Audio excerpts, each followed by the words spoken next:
എത്ര പ്രായമായാലും നമ്മുടെ കയ്യിൽ ഒരു ചുളിവ് പോലും വരില്ല. നല്ല സോഫ്റ്റ് ആയിട്ടിരിക്കും നമ്മുടെ കൈ, നല്ല ഭംഗിയായിട്ടിരിക്കും. ടാനൊക്കെ മാറി നല്ല വെളുത്തിരിക്കും നമ്മുടെ കൈ നമ്മൾ ഇതുപോലുള്ള കാര്യങ്ങൾ ചെയ്യുകയാണെങ്കിൽ.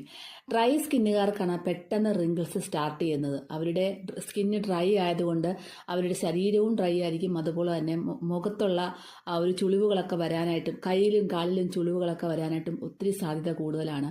എന്നോട് കുറേ പേര് വാട്സപ്പിൽ 30 വയസ്സൊക്കെ ആയിട്ടുള്ള ആൾക്കാർ വാട്സപ്പിൽ മെസ്സേജ് അയക്കാറുണ്ട്. അവരുടെ ആ ഒരു കൈയൊക്കെ ഭയങ്കരമായിട്ട് ചുളിയുന്നു എന്നൊക്കെ പറഞ്ഞ് അവരെന്താണ് നല്ല രീതിയിൽ അവരുടെ ആ കൈകളും മുഖവും ഒക്കെ നല്ല രീതിയിൽ സ്കിന്ന് അവരുടെ പ്രധാനമായിട്ടും സ്കിന്ന് പ്രൊട്ടക്ട് ചെയ്ത് പോകണം. എന്നാൽ മാത്രമേ അവർക്ക് ഈ നല്ല രീതിയിലുള്ള ഒരു ചുളിവുകളൊക്കെ മാറിക്കിട്ടുള്ളൂ. കൈയും കാലുകളും മുഖവും ഒക്കെ മനോഹരമായിട്ടിരിക്കത്തുള്ളൂ. നല്ല രീതിയിൽ കൈ ഇടയ്ക്ക് വാഷ് ചെയ്യുക, നല്ലൊരു മസാജ് കൊടുക്കുക. ഇതെല്ലാം കൂടി നന്നായിട്ട് മിക്സ് ചെയ്ത ശേഷം നമ്മൾ കൈകളെല്ലാം നന്നായിട്ട് കഴുകി വൃത്തിയാക്കി എടുക്കുക. അതിനുശേഷം നമ്മുടെ ഒരു മിക്സ്